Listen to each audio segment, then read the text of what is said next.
Hey guys, it's Kent here again with another Jack of all trades video clip, and what we're going to be doing today is changing an alternator on a 2001 Dodge Grand Caravan. So let's get it done. Alright, here's some of the equipment that we're going to need. Obviously we're going to need a jack stand. I have a 160 amp alternator, basically because this is a Grand Caravan, so it's got all the bells and whistles. It has a DVD player in it, and so I needed to make sure I got the larger of the alternators, and then I got a new belt just in case I want to swap out the old one. So that's the main pieces of equipment that we're going to use. As we go forward, I'll let you know which tools we're going to need. All right. So for the first thing I did was jack up the passenger side of the van, and turn the wheel here, so that way you have plenty of room. You want to turn it before you jack up the vehicle, and then you want to put a jack stand underneath, just for your safety. So a lot of there's some bolts underneath the alternator here that are at the bottom that you're gonna have to get to from the bottom. So definitely a good idea to get a jack stand to put under there. You don't want to just be under there with the jack. Alright, but here's the location of the alternator.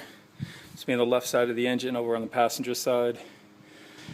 Before we get started messing with the alternator, we want to make sure that we disconnect our battery contacts so we don't have any electricity flowing through the system. And then I'm going to head down here.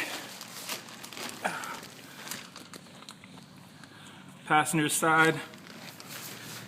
Basically the alternator is up behind this cover here, so there's a bolt here holding this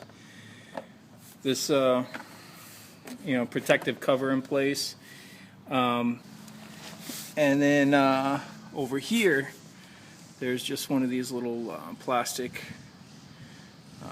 little screws that pop in over on this bracket. I was able to get it out without breaking it, so once I got that out, all that I need to do is pull this piece back here, so that way I can get to the alternator and the belts up there. Some people take off this piece.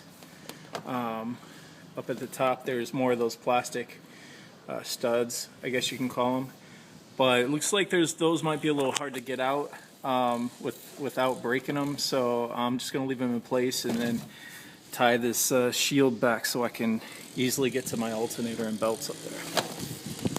So I did pull off those plastic studs so I could get this shield off here, and that way I can access this belt tensioner up here. It's really difficult to access it without removing that shield.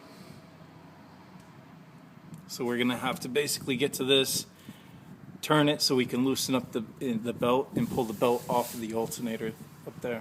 Alright, next step here is going to take off this wire harness. There's a 13mm nut on there.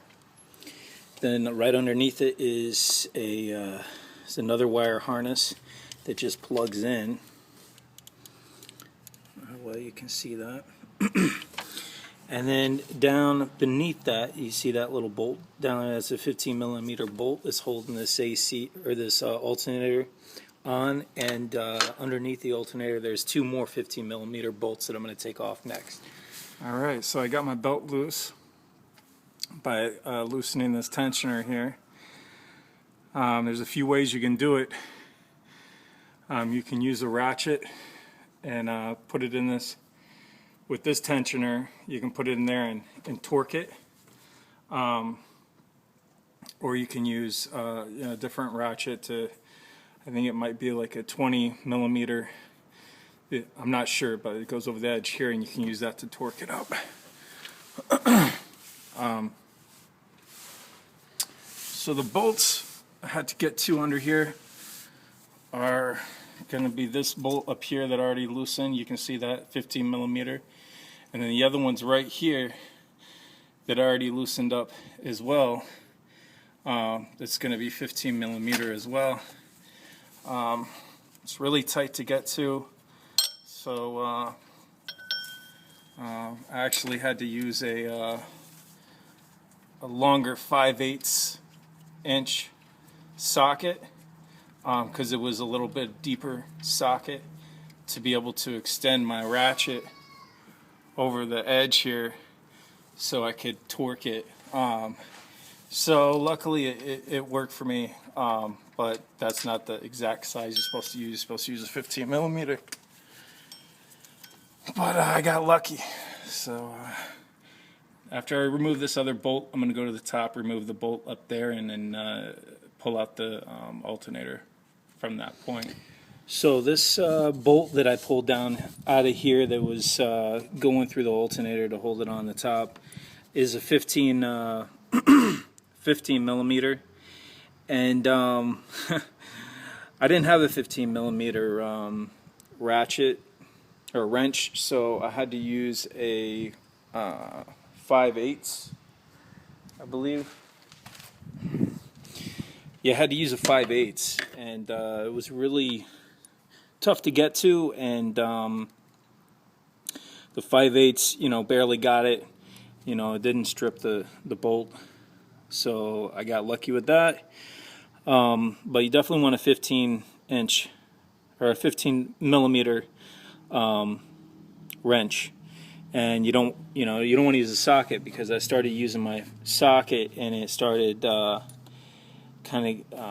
started damaging my hose for the AC unit, and we don't want that to happen.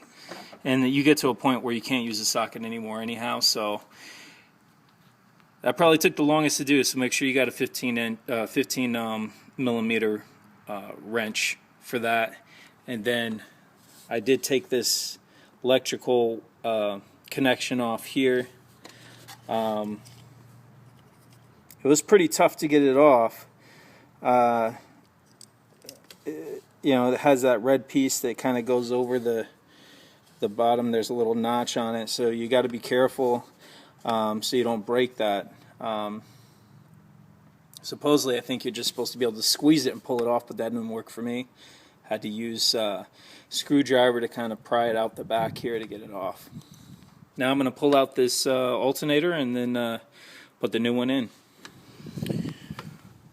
Alright, so I got that bolt in, and this bolt over here that holds on the other side of the alternator. If you don't have someone to hold the alternator for you, you can use some zip ties like this to hold it up.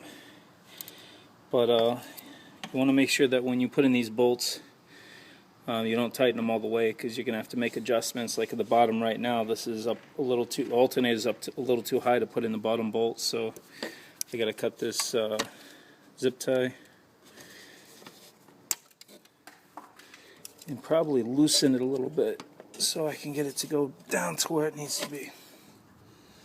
Then after that, I'm going to make the connection with the wiring harness. I'm going to move my dipstick back because I moved it over just a little bit to get that alternator out, and then head to the bottom to make the connection for the belt, put the belt back on. Alright, I got my new alternator in there.